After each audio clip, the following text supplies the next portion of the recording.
Hi guys, Freddy here, welcome back to a modern RPG. And this time I would like to present this, Space Street by SR-16. Now the author got in touch with me and sent me through a review copy. So first of all I'd like to say thank you very much to him. I know how difficult it is to put yourself out there for criticism and comment, and he, like all the ones I've done before, has not put any limits on what I say. Because if you try and limit me to just doing a positive review, I'm just not going to do it, okay?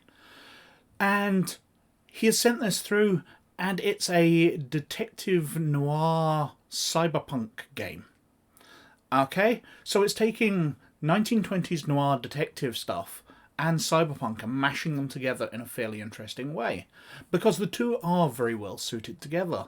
Because your 1920s noir detective stuff, you've got your lone detective going along the rainy streets of Chicago or whatever, cigarette in hand, rescuing the dame who needs defended, solving the crimes, getting in fistfights with bad guys. And that kind of matches up with the early days of cyberpunk. Because although these days cyberpunk is very much people with lots of chrome and bright neon stuff, if you think back to Blade Runner, he was a detective on the streets investigating the crimes in his trench coat, rainy days. It all kind of matches up. It's very noir in its origins. And this game takes that back to then. And its major rules are detective rules. So you are investigating crimes. It's not so much a combat game. You're not getting cybered up with sledgehammer hands and hidden shotguns and all that. You are out there solving crimes, and that's the core mechanic of the game. The game also is a rule set. It's not a setting, although there are hints of a setting in here.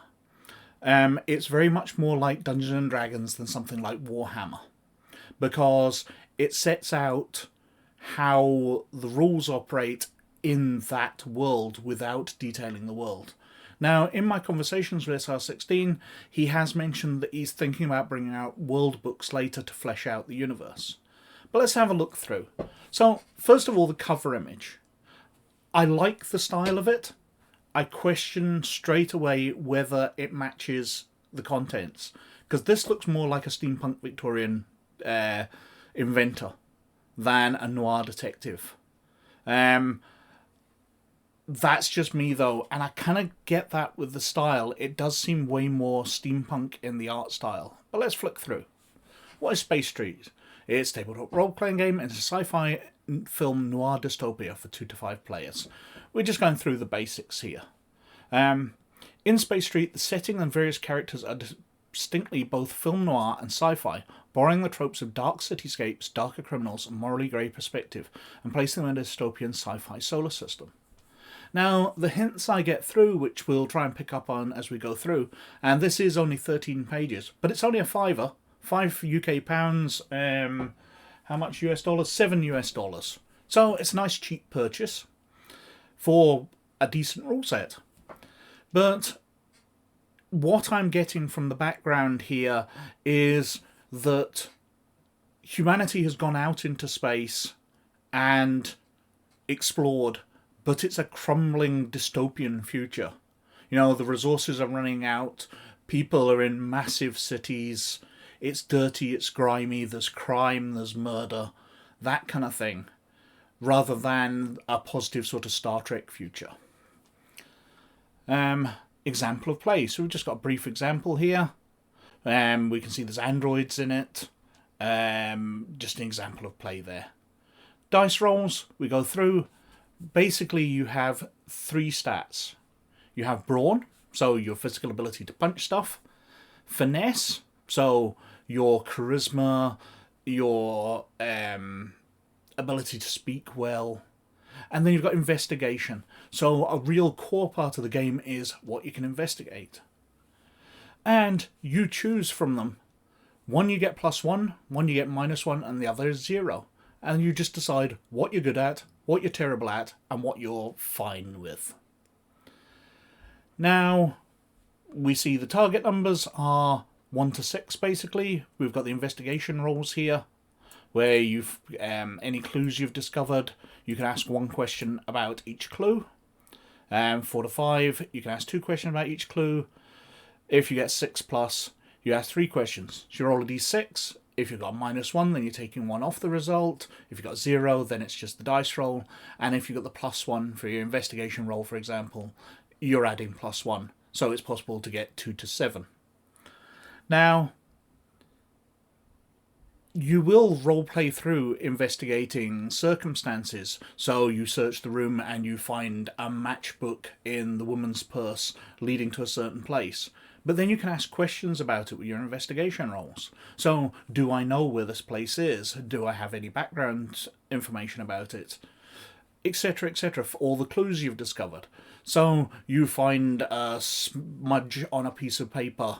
You can ask what's left that smudge there. Is it ink? Is it lipstick? Whatever. And you are fed the clues, or fed information from the clues you've discovered. So you roleplay finding the clues, and then you dice roll for finding information about those clues. We've got injuries. So after 4 injuries, a character dies by the end of that in-game day. So your character doesn't get wounded and die instantly. You build it into the storyline that basically go out in a blaze of glory. A cross-galactic officer. Although, to me, it looks like Vladimir Putin for some reason. Just those few dark shadows make me think evil dictator. But perhaps that's what we're looking for from a cross-galactic officer. Stats and beliefs. So we go through the brawn, finesse, and investigation. We've also got beliefs. So something that tells you about their personality, philosophy, and flaws. So James Noy's guide is making a story about fugitive androids and robots. So he makes Dex belief, all androids are just machines. I don't like killing them, it's just my job. So he can use that to build his personality with. Another piece of artwork, some kind of monk perhaps. And then we're on to the 3-act structure. So your adventure takes place with the search, the hunt. So the search takes place, find your goal and the rest of the game, investigate several clues that lead you to Act 2, get to know each other's character with roleplay. The hunt, kill or arrest or otherwise win over major antagonists, investigate, roleplay and fight enemies at various points, choose what parts of the second act you want to play through. And then we've got the climax. So primarily engage with an energetic action scene, finish off any remaining parts of the storyline, be shown spectacle and drama, suiting an ending. Now, going back to the artwork, this is fairly noir. He looks like a worker. He's a hypergate worker, apparently. But again, we're back to steampunk. The top hat does not make me think noir. It doesn't make me think 1920s. It doesn't make me think cyberpunk. It makes me think Victorian era. Although he's hypergate baron. So perhaps the world has an aristocracy, rich people who act almost Victorian, while the people on the streets are more 1920s workers. And then we've got the last page, which is the setting. The world of the game is to know that humanity has receded to its cold solar system, that city towers won't perpetually grow taller but no less ugly, that hypergates to other planets won't become faster, that Mars will never be habitable. So the great dreams of the past have faded away. People are coming back to Earth, they're building larger and dirtier cities, but not more comfortable cities. The hypergates, which once led to great promise, are just there. They lead to disappointment. A very noir setting. Hard-boiled world of violent crime. It is to see that vast cities house humanity beset by spying aliens, cosmic horrors, broken androids, and insane criminals, lurking in every dark starlit alley and dirty street. It's a cyberpunk world without neon Hong Kong, post-apocalypse without the finality of nuclear devastation, Warhammer without religious heroism, Asimov without technological progress, and Cold War spy novels without apple pie morals. Now, while that's communicative, I'm not great on that because that's saying what it isn't a lot. But what it is a solid idea. Okay? Now, there's no more to read through, so summing up, I do like what they're getting at with this game. they've got a very solid foundation. The 1920s noir cyberpunk mashup, not going into heavy chrome, so people aren't cyber monsters being able to beat everything up. You're weak, puny humans in an oppressive world. You're not going to go out in glory, you're going to go out in insignificance.